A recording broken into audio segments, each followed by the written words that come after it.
It's the Opperman Report.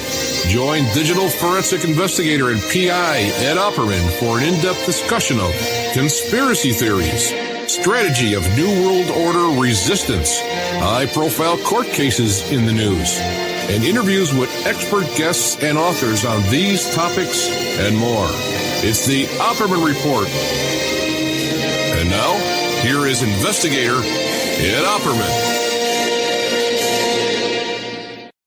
Okay, welcome to the Opperman Report. I am your host, private investigator Ed Opperman, and this show is brought to you by CartKing.com. If you've ever thought about opening your own mobile cart or kiosk business, maybe to add additional point-of-sale locations across the country quickly, CartKing.com can be the answer to your needs.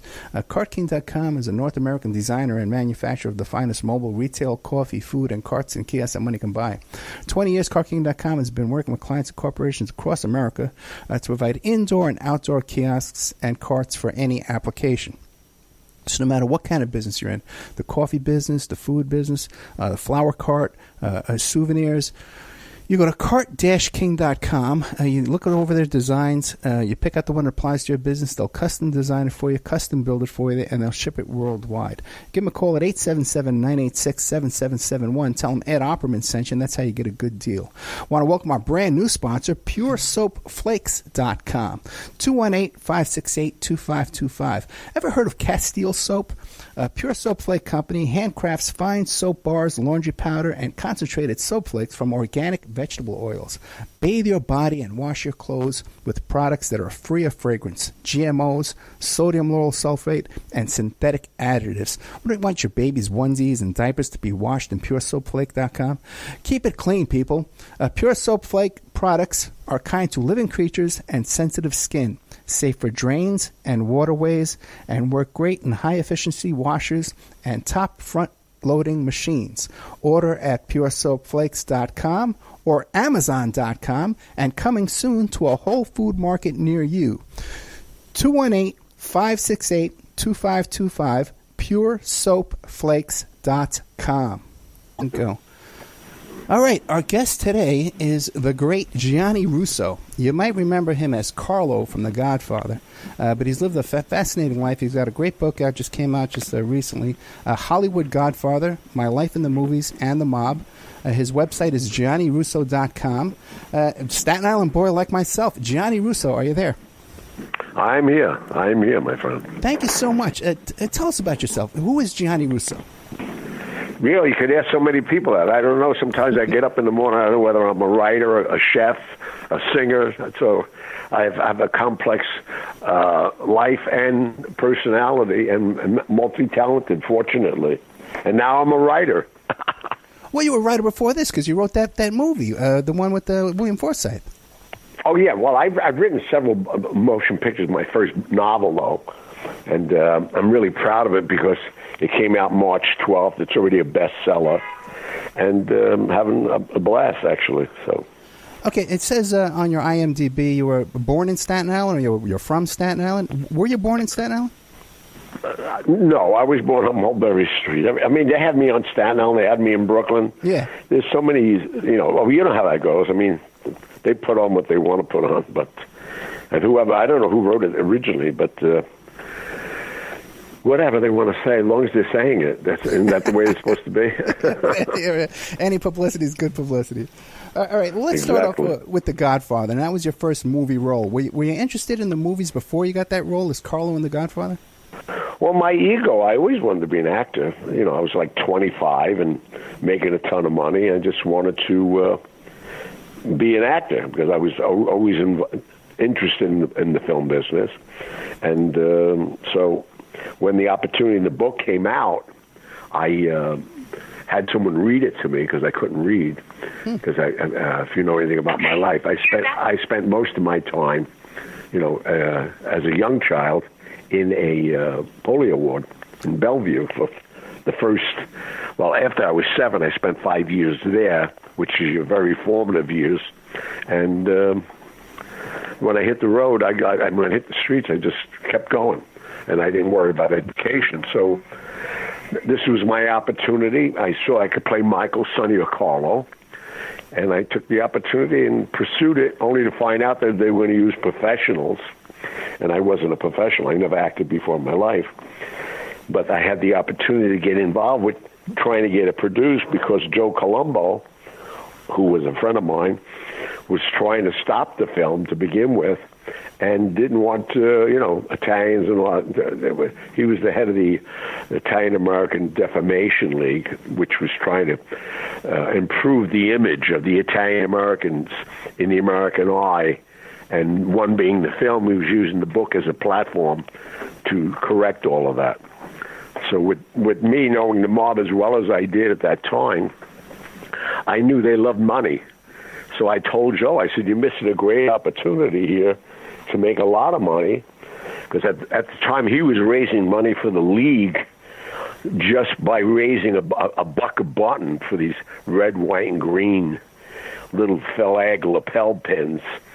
And I gave him the idea that if he cooperated with Paramount, maybe we can get the movie made, and I will arrange for you to get all the world premieres in the major cities, and you could charge $100 a ticket at that time. And we did, fortunately, once we got it, straightened out with Paramount. And my reward was to play Carlo. I wanted to play Michael Sonny or Carlo, and they let me know that Carlo was the only role available yet. So I turned to Colombo in the meeting with Bobby Evans and everybody else, and I said, Joe, I'll play Carlo. And he looked at them, he said, he's playing Carlo, and that's how I got the role. Against playing across some of the greatest actors in history. Marlon Brando. Thank God, yeah. And I wasn't even looking, Pacino, they weren't known. The actors I was impressed with and still was Brando and Richard Conte and Sterling Hayden. These are the ones I knew. But, Pacino did one film at the time, and James Caan basically had a big hit with a TV show called Brian's Song. Right. And to be in the company of all of them, and we all know where their careers went, fortunately. So it was a great experience at 25 to be in here we are talking about it almost 50 years later. Yeah, one of the greatest films in history. I think everybody agrees on it. Top 5 in everybody's list, The Godfather. But now you're saying that you were 25 years old and you had a ton of money. How'd you make so much money? Well, at 12, I was selling ballpoint pens on the streets, first of all in Wall Street, because that's when everybody got paid in cash with their envelopes. And I got the pay schedule from Marine Midland Bank, old man Pinto. So I used to wind up after you got paid maybe 10 minutes later, and with my ballpoint pens and typewriter erasers, and these girls felt sorry for me because I still was afflicted with my left side, and I used it to get the sympathy and a few dollars for my ballpoint pens and erasers at the time. So after a few months, I exhausted that whole neighborhood. And they wouldn't even talk to me. They just opened the drawer and showed me how many pens and typewriter erasers they had. So I took the train, the N train or the R train, up to 59th and 5th Avenue, and I made that my corner. It was perfect. And every day this guy would walk past me and touch my left shoulder and sometimes give me words of advice, and I didn't know who he was, and give me $1 or $5 and never take a pen. And this went on for months. And then one day we stopped, just created a conversation, and he asked me a few questions, and I answered them. And he told me, come to work for me. I said, what do you want me to do? He says, just do my errands. I was like 12, 13 years old at the time now. And I stayed with the guy until 1973 when he died. His name was Frank Costello. Okay. And, there were days he'd give me $100 a day. That's like $1,000 a day today in this world. In fact, I'm sitting in one of his apartments right now. I walked in this apartment when I was 12, and then when things went on during the years, they weren't using it anymore. It was a horse room. My bedroom, my master bedroom, he had 24 phone lines in it. So I was just running money here and there in different places, picking up and dropping off. I did that for a lot of years, and I started traveling worldwide. And then he got involved with the election for John F. Kennedy to become president. And then we just kept going. Yeah, I'm a little surprised to hear that you had polio as a kid. I didn't know that. I didn't get a chance to read the book. What do you call it? Have you had health problems your whole life? You seem like you're in great shape. Ever since then, I have no problems at all. Thank God. I'm glad I had all those problems early on because I'm 76 now. All my friends are having hip replacements, this replaced, that replaced. I'm out every day. I mean, I was in 4 states this weekend, and I'm talking about Connecticut to Nevada. So. Yeah, okay, so and you said 70 what? You said 77, 76? 76. Yeah, that's like my dad's age. Okay, 76 years old. I'm 56 myself. 76 years old. My oldest son is 56. Yeah, you got all this energy, man. How do you do that? Because I'm like half the man I was 2 years ago, man. How do you do this? You better change your diet and start drinking a lot of vodka. No. I don't know how I do it. That's all I do. Oh, really? I watch people fall apart around me. Yeah. I'm a vegan, man. I'm working out every day. I'm no coffee. You're a vegan? Yeah. Well, then you should be very healthy. I guess I know, but I just not like I used to be. I want to be like Johnny Russo, man. I want to be out there still. So you're still drinking vodka, you say, right? Yeah, I drink a lot of vodka. Well, I have Don Corleone vodka as one of my products. Okay. And it's out of Italy, and it's I don't know. I just fell in love with it, and I used to drink a lot more wine, but I felt the sulfites was slowing me down and puffing me up. Okay. And I was right. So now I drink 3 or 4 martinis a day, and I feel marvelous. Yeah, when I drink vodka. I got to agree with you there, man. Okay. Couple. What about that restaurant, Bravo Johnny's? Was that yours? No, never was mine. No, I love the guy, a great guy. No, Bravo Johnny's was on 62nd and 2nd Avenue in New York. I thought that was you, man. I was in there a few times. I thought that was your place. Okay. All right. No, he made people believe that, too. Because he used to come to my restaurant in Vegas called Johnny Russo State Street. And he was a customer of mine, actually, Gianni. Nice guy. He passed away. You know that, don't you? No, I didn't know that. No, I'm out of touch with New York. Terrible death. Now, where was your place in Vegas? Vegas was on State Street. I called it Gianni Russo State Street. State Street was one street off of Karen, right outside the walls of the Las Vegas Country Club, between Paradise and Maryland Parkway. Okay. And what's there now? Anything good there now?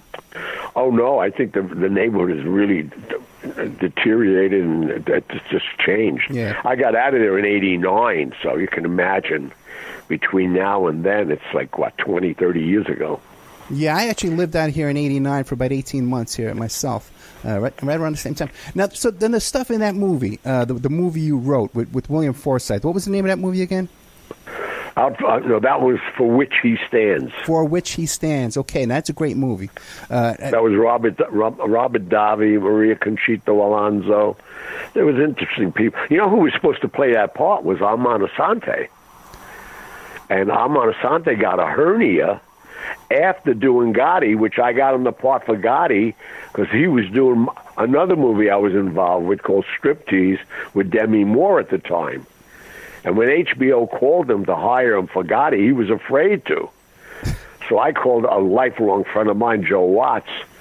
I said, Joe, you got to get a message to John because he was being held downtown in the Tombs. I said, Armand's afraid to play him in the HBO movie. So Joe Watts went one step better. About 3 nights go by, and we're in Miami shooting this movie. Nobody's ever heard the story, actually. Okay. And my cell phone rings, and it's John Gotti, because he had a guard let him use his cell phone an hour a night. I don't know what they're paying the guy. And I got Armand on the phone. He says, who is it? I says, John Gotti. He said, you're kidding me. He's in jail. I said, you want to talk to him or not? And he got on the phone. I don't know what they said. And when he hung up, he called HBO, his agent, and told him, I'll take the part. So with that, I had him groomed to play For Which He Stands. And then he got a hernia. And if you remember, this kid, William Forsythe, was very close to him. And he said, use Billy Forsythe. I had to go because, I had everything scheduled for everybody else. And he was getting 2 weeks off and coming to me. But he got a hernia from gaining all that weight with Fagatti. And so I used Billy. It didn't come out as much as I thought it would. I thought it would be a better film with Armand I mean, not to throw William Forsythe under the bus, but it wasn't the same film that it could have been.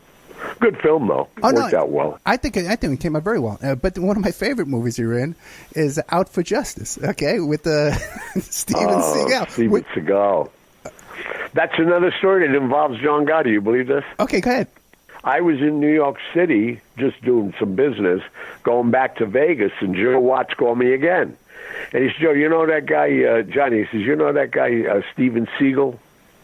I said, Steven Seagal? Who's Steven Seagal? He said, he's that karate guy. He makes all those movies. I said, Seagal. He said, I don't know. I said, Seagal, who cares? I said, what's the problem? He said, well, Frankie Boy DeChico's on the set. His daughter's on the set in Brooklyn, and this guy hit on her. And he's gone crazy. Now, if you know Frankie Boy DeChico, Frankie Boy DeChico was the guy that got blown up accidentally, thinking it was John Gotti. Yes, his widow moved next door to me on Staten Island. What's that? His widow moved next door to me on Staten Island. Oh, you're kidding? No, I'm not kidding you. Small world. Yeah. So with that said, he said, would you go see this guy and tell him to lay off? So I go to the set, and Jules Nasser was the producer.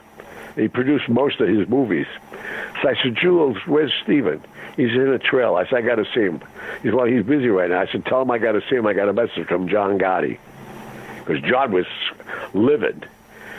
So then he comes out. He says, what's the matter? I said, well, you know this girl, Marianne DeChico? He said, oh, man, you got to see her. She was on the set yesterday. I said, well, you got a problem with that? He says, why? I said, her grandfather's Boozy DeChico. He's an underboss with the Gambinos. And she went home and said you tried to hit on her. The guy was dropped dead. So that's how I got the part. Oh, get out of here. Okay. I swear to God, I wasn't going to be in that movie. So Jules and him, they whisper, and he said, we want you to be in the movie. I said, why? What am I going to do here? He said, no, you can do anything you want. Just ad-lib. You know everything about the mob. It's about a mob movie, this, that, and the other. But we want you to hang around, and we want you to try to make some peace with Stephen and John. I said, you don't want to do that. He said, no, he really wants to. He wants to apologize. So I arranged it for him to go to Denoy, the restaurant that John Jr. had his father built for him on First Avenue. And then we get picked up, and I figured, they're going to whack this guy. We get picked up, and they take us up to Nino's on 72nd. And there's John, the whole entourage. And I walk in with this guy with these stupid robes on. Oh, my God. And he makes another mistake. He starts talking Sicilian to John Gotti, who's from Naples. So John is a rude, crude, tough guy.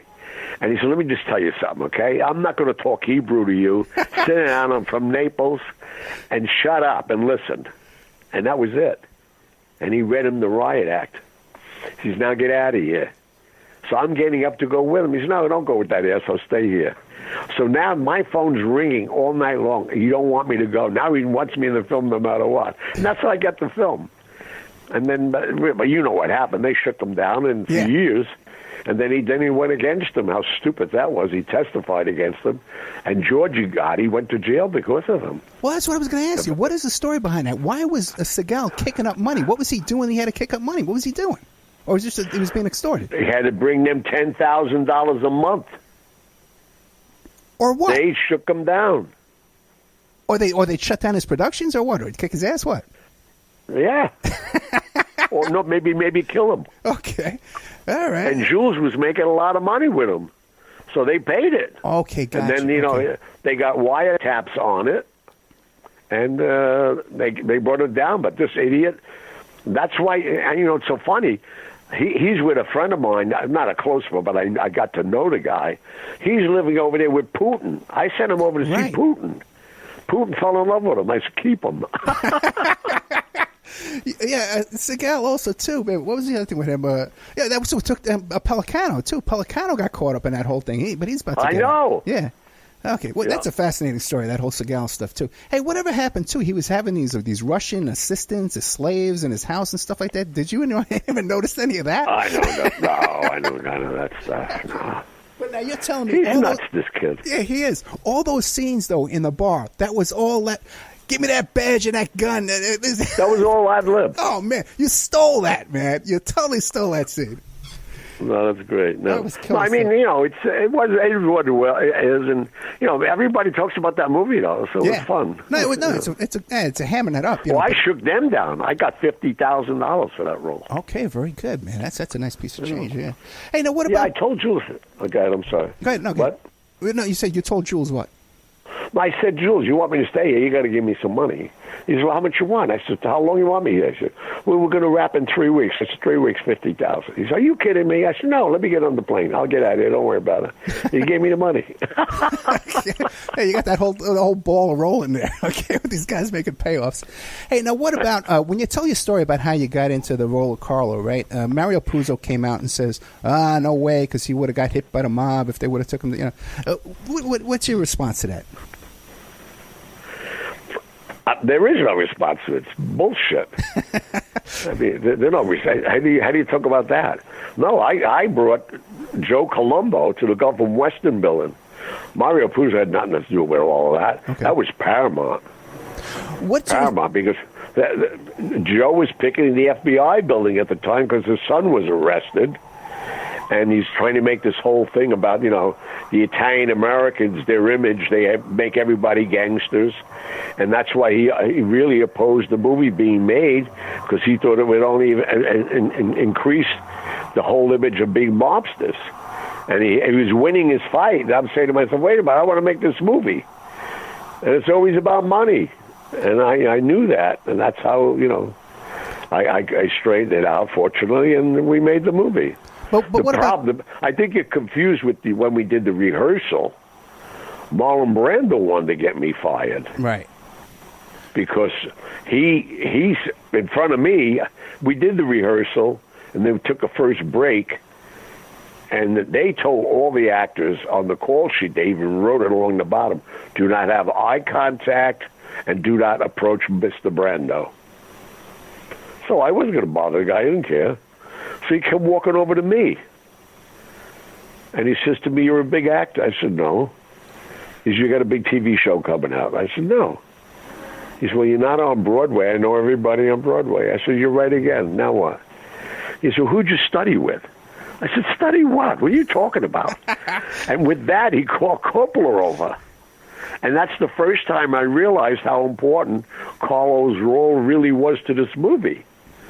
And he told Francis, he said, Francis, this guy marries my daughter. He beats her up to lure my son Sonny and gets him killed by the Barzinis. And my whole family's being undermined by the other mob families. This guy's got to be a believable actor. And I'm saying to myself, this guy's trying to get me fired. So I didn't know protocol on the set. So I said, Francis, go over there a minute. I didn't know you can't dismiss the director. Then he walked away because he knew how I got the part. So the next thing I do, I put my arm around Marlon Brando because we were up on 119th Street at Patsy's. I used to go up there all the time.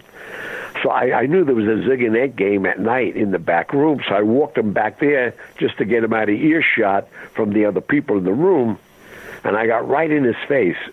I said, let me just tell you something, okay, Mr. Brando? At all due respect, you get me fired, I will suck on your heart. You will bleed out in this room right here. You hear what I'm telling you? And he backed up. He said, that was brilliant. You could do this part. He thought I was acting. I was serious.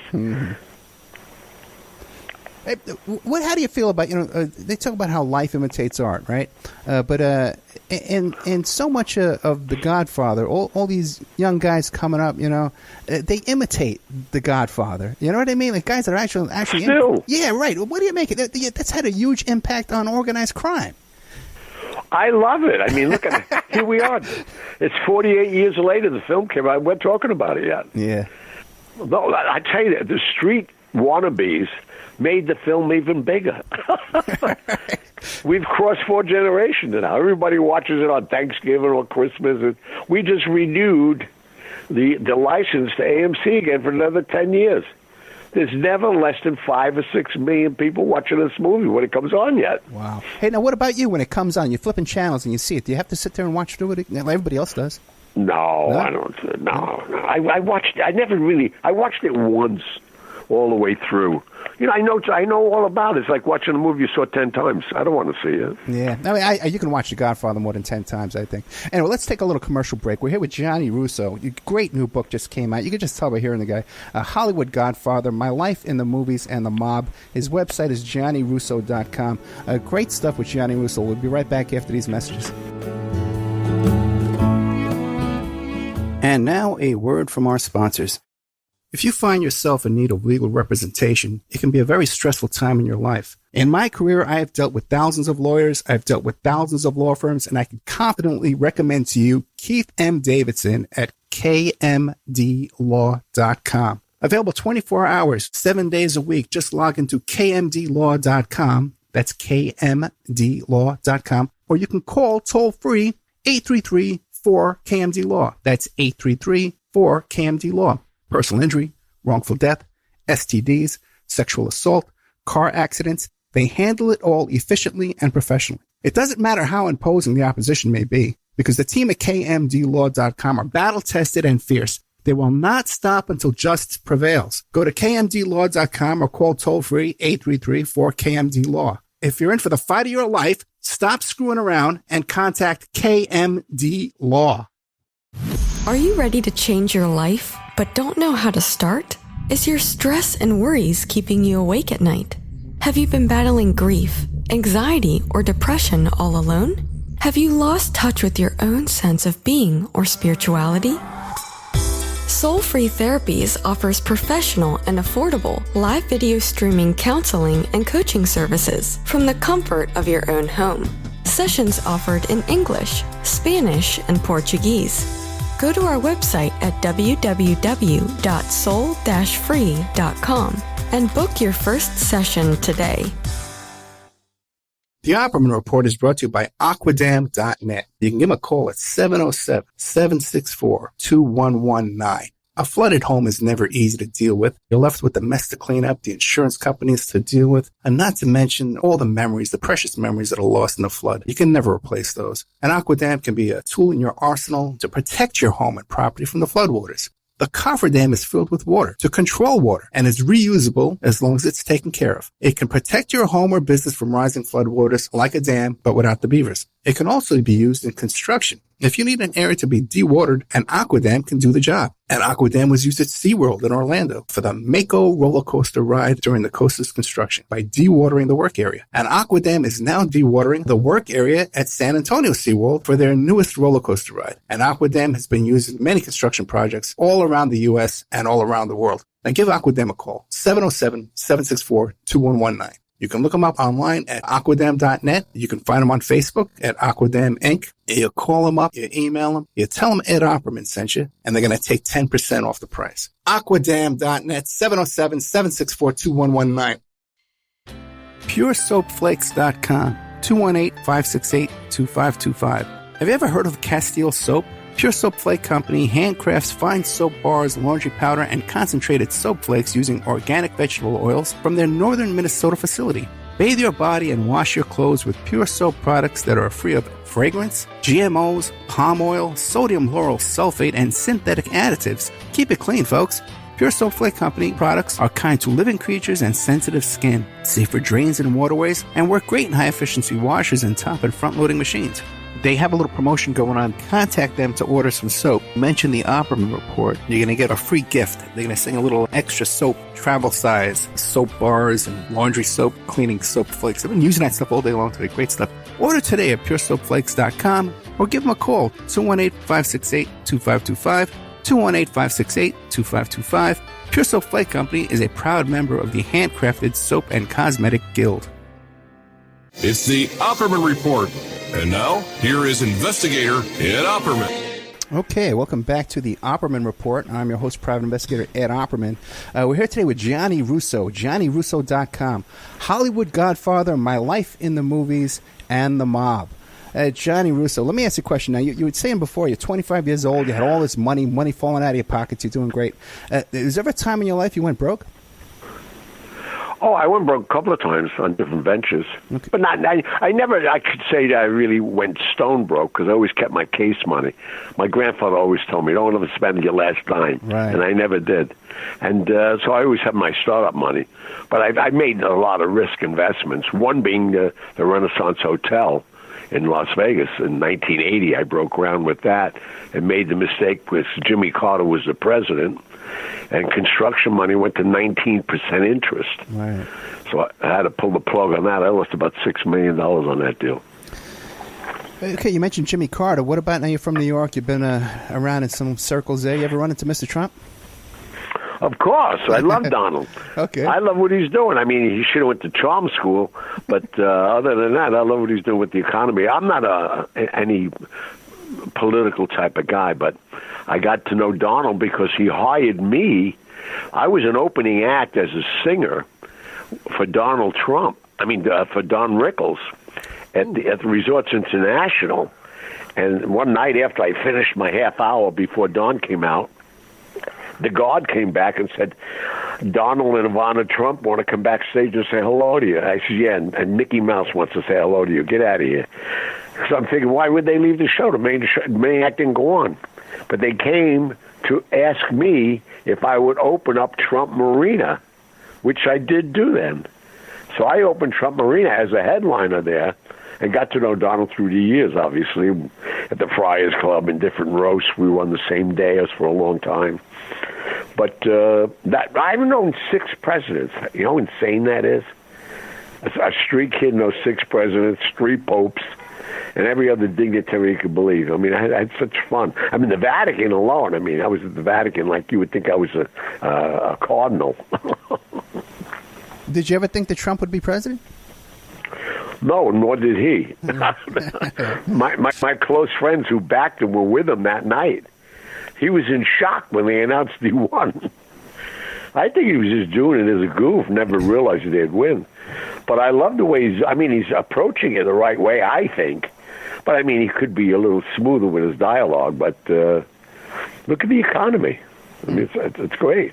And I'm an advocate of all these aliens coming in this country. I mean, if I have to go work in another country, I got to get a work visa. What's wrong with it? Let's do things legally. We're getting all the trash from all these countries, and he's right. Why should we take them? They're taking American jobs from people, and no, I mean, I think we need to restrict all these borders and preserve what we have. We have a great democracy here. Yeah, plus we're going to build a wall. Some of your friends might get the contract, right? Oh, I'd love... No, yeah, hello. I don't think anybody wants to get that contract. You know, Trump has a room he don't pay. As he's paying with other people's money, he'll pay. Okay, now you met 6 presidents. Now, what about... You were in the movie, another great movie, by the way, too, Winter Kills. Okay, which... my God, yeah, Jesus. Nobody ever heard of that movie because it's, like, suppressed. What's your deal? How'd you get involved with that? They just wanted me at the time. I was a hot commodity after The Godfather for a while. So, yeah, I was in a couple of interesting movies. I mean, just as an actor, I didn't have nothing to do with them. The movies later on that I really got involved with was like Any Given Sunday, right, with Oliver Stone, because my brother-in-law at the time was Pat Bowlen, who owned the Denver Broncos, and Pacino wanted to meet them. I said, I'll call him up. In fact, he called me up, Pacino. He says, you know the guys who own the Broncos. I said, yeah, it's my brother-in-law, because he wanted to play Shanahan. And that's who he played in that movie. He spent time with Shanahan. We went to Denver, and it was great for me. And then, I got the part as the Cameron Diaz's father's partner, so I was supposed to mentor her. And she was like another rich kid, spoiled brat, which she portrayed her very well. And that was a good movie. There was 38 movie stars in that movie. Yeah. And, even Seabiscuit, and then Michael LaBelle and Andrew Bergman, we did a 3-picture deal. We did Chances Are, The Freshman, and It Can Happen to You, with 3 great movies, actually. How about Rockford Files? How'd you get involved in that? Again, they just hired me, and then James Garner liked me. I did a lot of Rockford Files. I did about 200 hours of television. It was a great fun to me, going to Hollywood. My ego's like insane. I'm now a movie star. I loved it. Where do you live now? Where do you live these days? I got about 9 houses that I frequent. Everybody thought I was in real estate, but I have 10 mothers to my kids. So, I bought them all houses. Oh, wait, how many times have you been married? I've only been married 4 times, but I have 10 mothers to my kids. Okay. My last one had 2, so I got 9 boys and 2 girls. I have 9 grandsons now. And that's why I'm starting this whole quarterly owned family product line with Paramount. And that's in the markets as we speak. I'm in 18,000 grocery stores. And what are you selling at Corleone? What is it? It's called Corleone Italian Fine Products. I own. You're going to love this one. I have jarred Clemenza's meat sauce. I got Fredo's Alfredo sauce. Forget about it. How do you get the license for that? How'd you pull that off? It's called $2 million. Okay. I put it up front. Okay.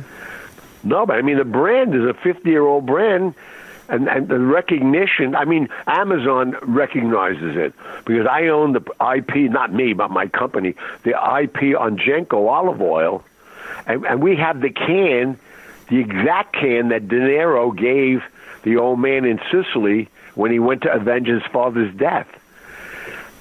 And we have 10 million daily followers on our website. Godfather website, go to it. You'll see it. By the end of the day, we're always at, 8 million, 10 million, 9 million every day. So Amazon now is ordering 1 million cans, a 500 millimeter can, because they know the fans are going to buy this thing. No, yeah, that has to take off. Especially Fredo's Alfredo sauce. Now, right. A couple of things here on the press release you guys sent me here. You helped the Shah of Iran get his money out of the country. Tell us about that. Do you believe that? Yeah. Well, Nick Nitti and I were partners when Costello and when Vito Genovese came out of prison. He wanted his family back. Costello was one of the Genovese family in New York and really didn't want to. The guy was too smart. Him and Joe Kennedy during Prohibition amassed $30 million. You know what that is in the 30s? That's a fortune. So with that, they created the syndicate, and that's how I got to go to meet Tony Accardo in Chicago, and then we were moving money out of Vegas for everybody, Nick Nitti and I, and that's what I did. I started carrying money for him earlier on. Then when I got into my 20s, I was in Vegas once a month at least, picking up money and moving it to Chicago and New York, and then it got so crazy when the FBI and everybody started checking that out. Then we worked a deal with a bank in Vegas, and we'd bring the money to the Vatican, and the Vatican started laundering the money, and then we started becoming international couriers for other people. And we got a call from the Shah of Iran. His people, General Madaba, called us, and Nick Nitti and I went over there, and that's just before the Khomeini took over. And we moved like $160 million of his money out of there in the last 6 hours of his reign. It was crazy. And how'd you do this? Like cash on pallets on planes? What'd you do? No, what we did is, thank God we went to Sicily to pick up 6 more guys, and we chartered a plane for Alitalia, and then we had the Shah order all his money into the city, which everybody else was trying to move it out before the banks were taken over. I said, move it in so we have it in one place. We took down 6 banks in 3 hours. And it was like a military process. We had wheels up with the tower at 4 o'clock sharp. We hit the banks and emptied them out. And what we did, we used soccer equipment bags. They call them football over here. I don't want to confuse it with our football. Yeah. It's the soccer bags. They're huge bags. And we filled these bags up. We had 6 vans, and we had these teams, and we hit all the banks simultaneously and brought it to the Vatican. The Alitalia plane went right to Leonardo da Vinci, and the priest came and picked it up right on the airstrip. They laundered it for them, and we placed it where the Shah wanted it. And the Khomeini thought, he had all the money in the bank. They knew what was going on, and they were saying, let it go, let it all come here, let it all come here. They didn't know what they were doing. But when they opened the banks on Monday morning, there was nothing in them. Wait, you went into these banks with guns, with your guys with guns and took this money? No, the Shah ordered the money. The bankers were in on it. Okay. They took a piece of it. They had to flee the country anyway because the Shah was nationalizing everything. Right. So it was a win-win for everybody, and we took 10%. Now, what about this deal? Now, you shot one of Pablo Escobar's nephew or something like that. And this was in your club here in Vegas. Yeah, it was in Vegas. Yeah. Well, but I mean, again, I've killed 3 people, but all in self-defense. Okay. In fact, the last judge I was in front of, he said, "Johnny, if you kill another person, you better have a red S on your chest." Thinking I was Superman. But I was all self-defense. I went to a ladies' rescue. The guy you're talking about, Lorenzo Morales, was the underboss of Pablo Escobar. And he was setting up Vegas for a big major cocaine situation. I didn't know what he was doing, but he came to my club. He had dinner, and he ordered a Cristal and, pate and caviar. His check was $1,200 in the first hour. I love this guy. In 89, yeah. And then he breaks the champagne bottle and stabs his girlfriend right in the face with it. That's how I got involved. I went over there. Nobody would go to the ladies' rescue. So I went over and declared myself, "Son, this is my club, and you hear those sirens, they're coming for you. So if I were you, I'd get out of here right now." And he says, "No, Mom." I said, "No, Mom, where the hell are you from?" And with this, I didn't know he still had the bottle in his hand. He went for my neck. Unfortunately, I was agile enough. I bent back. With that, he slit all along my chin bone. And what I'm about to tell you, you're going to think I'm totally insane. I'm looking at the blood coming out of my chin. I'm looking at this guy, and I said, "Look what you just did." And he's looking at me like I'm the nut. I said, "I waited 6 months for the Sea Island cotton shirts from Nat Weiss. It's the first time I put the shirt on. Look what you did to my shirt." So I drew my gun, and I put 2 bullets right between his eyes. Now I'm looking at a guy with a hole in his head. He's feeling it like it's a mosquito bite with his hand. Wow. But I found out from the coroner, he was so high on coke, it took him longer to close down. And then he finally died. But it was ruled justifiable homicide because 150 witnesses watched him stab the girl. I went to her rescue. He stabbed me. And that was the end of that. But I had to go straighten it out with Pablo Escobar, though. But you did get arrested on that, though. You got arrested for that? Arrested? No, why? Okay, I'm just saying, because you said in justifiable homicide. I wonder if you were arrested or, No. The district attorney, it's an inquest. So it dropped, okay. And then they rule it, justifiable or not. And don't press charges. And what about the other 2? Well, I really don't want to talk about we don't those have to. We don't have to. To me, How'd you straighten this out? I got into a situation, and Okay. That's who I am. Okay. Well, how'd you straighten this out with Pablo Escobar? You went to Colombia? I went to Colombia. John Gotti arranged me to go because he thought I'd never come back. He said, "You're going to go over there." I said, "Yeah." I said, "Well, the guy. See, what happened was when I come out of the hospital, I go home, and there's a big Santeria in my living room rug. I don't know if you know. These Marielito. He was a Marielito, and they have to avenge his brother's death. So his older brother had to come after me and kill me. But before they kill you, they kill your dogs, your cats, your family, your friends. They make you suffer." So I said, "I can't let this happen to my kids. They had nothing to do with this." So I did a little history on Pablo Escobar. I knew he had some kids. So I arranged with John, because I knew John had to be doing business with him. So John made the arrangement with me to go meet the guy. I don't know what he told him, but when I got there, I didn't have 3 words with Pablo Escobar before they knocked me out. And I found I was in a torture chamber. I don't even know how many hours I was there, or days. And then finally, this guy come down, and believe me, I thought I was going to bleed out myself. And I see a guy standing in front of me. I just raised my head enough to see up to his knees in his hands. And he was well-dressed, not like these guys in fatigues. And he had the book, The Making of the Godfather, in his hand.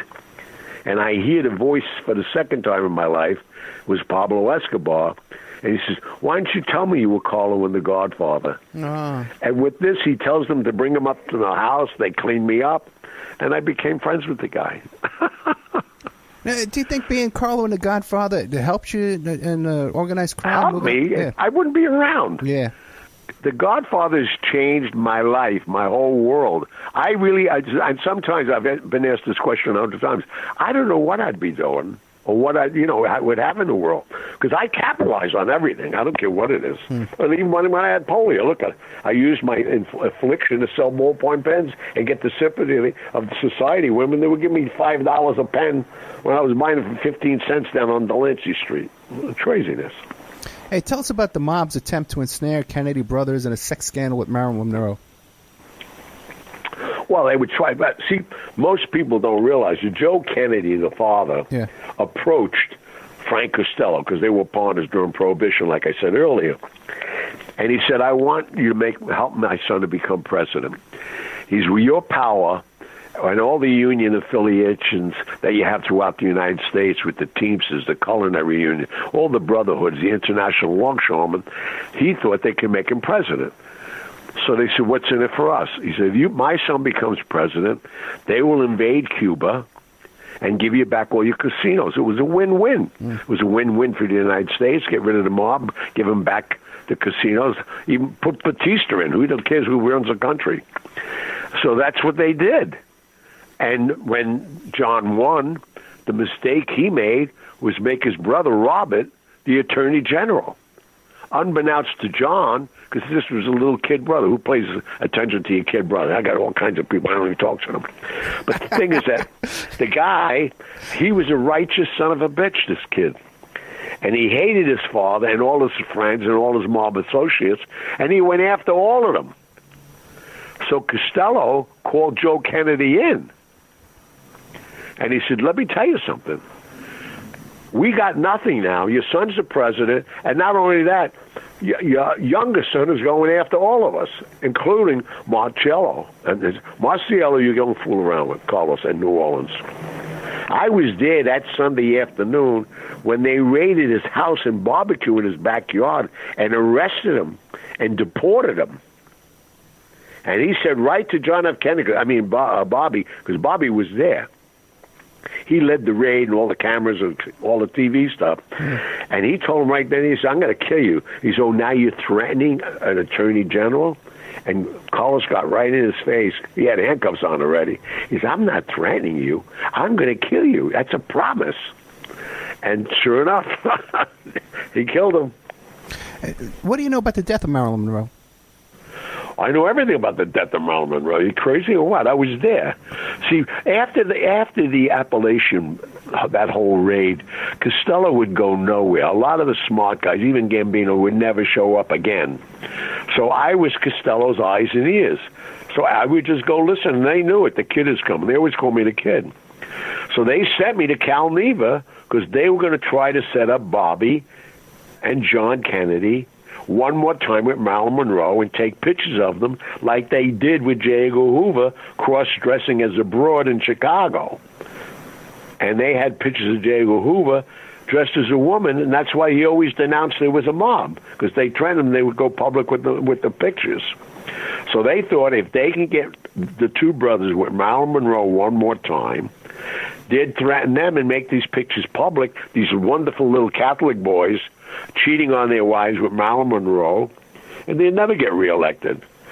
But that never happened. John never showed up.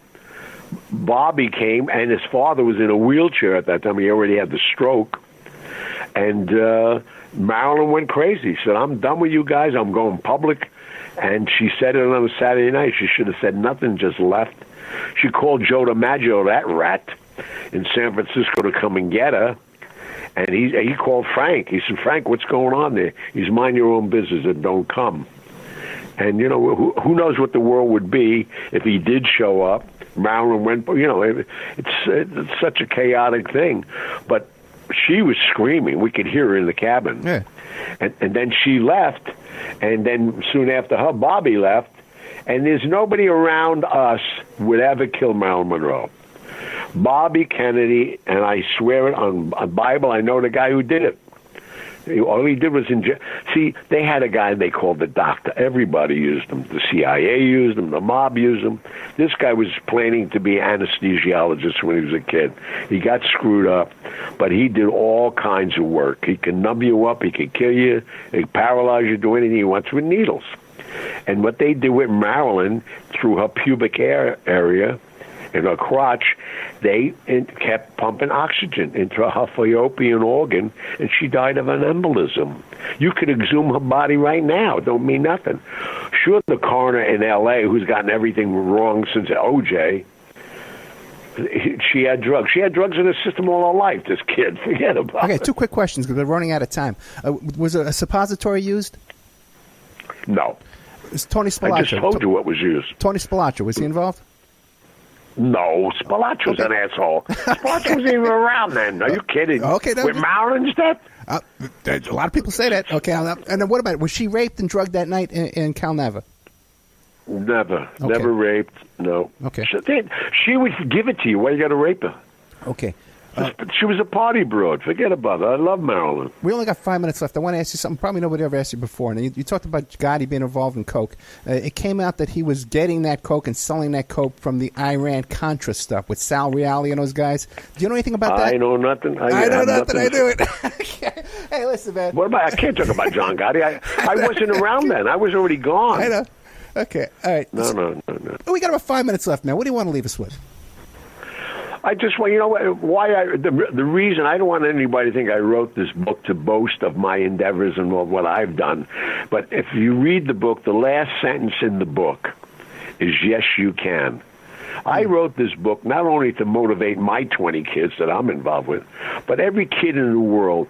I've achieved every dream I wanted. I came out of the gate with the worst situation ever, being a cripple, coming from no money, and I made it. If you have a dream, pursue your dreams. I don't care how old you are, what the color of your skin is, because life's too short. And I'm the happiest guy in the whole world. I got all the energy in the world because I'm happy. I'm happy with what I do. I don't care about nothing or nobody. I'm very respectful. But live life, respect people, and pursue your dreams. That's what I want everybody to know. That's what the book is about. And as I said, the last sentence in the book is that. Yes, you can, because if I could do it, anybody could do it. I'm illiterate. I come from nowhere, and I have amassed millions and millions of dollars. Hey, when did you learn fun? When did you learn how to read and write? Because if you didn't know at 25, when did you learn? I never did. Oh, you never did? I have people. What am I going to go to school? Am I crazy? I don't do nothing. What am I? What advantage? I got professors that work for me. I got lawyers like Barry Slotnick. They went to every school in the world. If I got a question, I ask him. Barry Slotnick is still around? What's he doing? Barry, I love Barry. Barry's my attorney. I met Barry with Joe Colombo.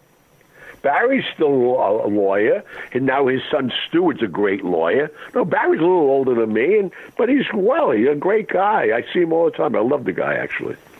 Gianni Russo, man, I'm going to beg you to come back, okay? I know you. Anytime you have to beg me, just ask me. Oh, man, I got your cell number, man. I'm gonna harass Please. you, man.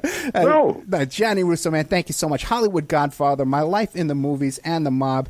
Check out his website, GianniRusso.com. Oh yeah, listen to my iPad. You got to. Here's what you got to. I got a podcast now. Get out of here. Where? Hollywood Godfather podcast.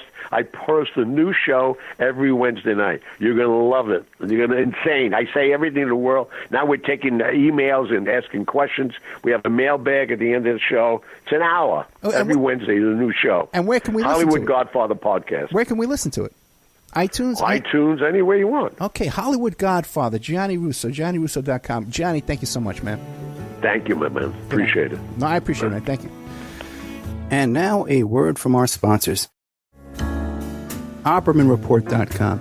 Hey, do you like what you're hearing? Do you like the work that you see us doing here at Opperman Report? You can support that work by becoming a member at OppermanReport.com. And as you have access to over 200 exclusive shows and interviews that you can't find on YouTube or Spreaker or iHeart or iTunes or KYAH. You can't find them anywhere else online, exclusive to our member sections, to our members. Also, too, there's images, videos, documents, court docs. And don't forget, you can hear your ad played here on the Opperman Report, reach hundreds and hundreds of thousands of people on a daily basis because the show is repeated every day all over the world. Contact me at operatreport@gmail.com and I'll give you a good deal on advertising rates. Have you ever thought about opening your own mobile cart or kiosk business? Maybe the facility you manage could establish new revenue by adding coffee, food, or retail services. Cart King International can be the answer to your needs. Cart King is a North American designer and manufacturer of the finest mobile coffee, food, and retail carts and kiosks. Cart King has been working with clients and corporations across North America for 20 years, providing innovative designs, custom manufacturing, and timely delivery. Carts and kiosks are fun, and so are the dozens of designs on our website. Please visit us today at www.cart-king.com or just call us at 1-877-986-7771 and get your sales rolling. The Opperman Report is brought to you by Aquadam.net. You can give them a call at 707-764-2119. A flooded home is never easy to deal with. You're left with the mess to clean up, the insurance companies to deal with, and not to mention all the memories, the precious memories that are lost in the flood. You can never replace those. And Aquadam can be a tool in your arsenal to protect your home and property from the floodwaters. The cofferdam is filled with water to control water and is reusable as long as it's taken care of. It can protect your home or business from rising floodwaters like a dam, but without the beavers. It can also be used in construction. If you need an area to be dewatered, an Aquadam can do the job. An Aquadam was used at SeaWorld in Orlando for the Mako roller coaster ride during the coaster's construction by dewatering the work area. An Aquadam is now dewatering the work area at San Antonio SeaWorld for their newest roller coaster ride. An Aquadam has been used in many construction projects all around the U.S. and all around the world. Now give Aquadam a call, 707-764-2119. You can look them up online at aquadam.net. You can find them on Facebook at Aquadam Inc. You call them up, you email them, you tell them Ed Opperman sent you, and they're going to take 10% off the price. Aquadam.net, 707-764-2119. Are you ready to change your life, but don't know how to start? Is your stress and worries keeping you awake at night? Have you been battling grief, anxiety, or depression all alone? Have you lost touch with your own sense of being or spirituality? Soul Free Therapies offers professional and affordable live video streaming counseling and coaching services from the comfort of your own home. Sessions offered in English, Spanish, and Portuguese. Go to our website at www.soul-free.com and book your first session today. If you find yourself in need of legal representation, it can be a very stressful time in your life. In my career, I have dealt with thousands of lawyers, I've dealt with thousands of law firms, and I can confidently recommend to you Keith M. Davidson at kmdlaw.com. Available 24 hours, 7 days a week. Just log into kmdlaw.com. That's kmdlaw.com. Or you can call toll-free 833-4KMD-LAW. That's 833-4KMD-LAW. Personal injury, wrongful death, STDs, sexual assault, car accidents. They handle it all efficiently and professionally. It doesn't matter how imposing the opposition may be, because the team at kmdlaw.com are battle-tested and fierce. They will not stop until justice prevails. Go to kmdlaw.com or call toll-free 833-4KMD-LAW. If you're in for the fight of your life, stop screwing around and contact KMD Law. PureSoapFlakes.com. 218-568-2525. Have you ever heard of Castile Soap? Pure Soap Flake Company handcrafts fine soap bars, laundry powder, and concentrated soap flakes using organic vegetable oils from their northern Minnesota facility. Bathe your body and wash your clothes with Pure Soap products that are free of fragrance, GMOs, palm oil, sodium lauryl sulfate, and synthetic additives. Keep it clean, folks. Pure Soap Flake Company products are kind to living creatures and sensitive skin, safe for drains and waterways, and work great in high-efficiency washers and top and front-loading machines. They have a little promotion going on. Contact them to order some soap. Mention the Opperman Report. You're going to get a free gift. They're going to send a little extra soap, travel size, soap bars and laundry soap, cleaning soap flakes. I've been using that stuff all day long today. Great stuff. Order today at puresoapflakes.com or give them a call, 218-568-2525. 218-568-2525. Pure Soap Flake Company is a proud member of the Handcrafted Soap and Cosmetic Guild.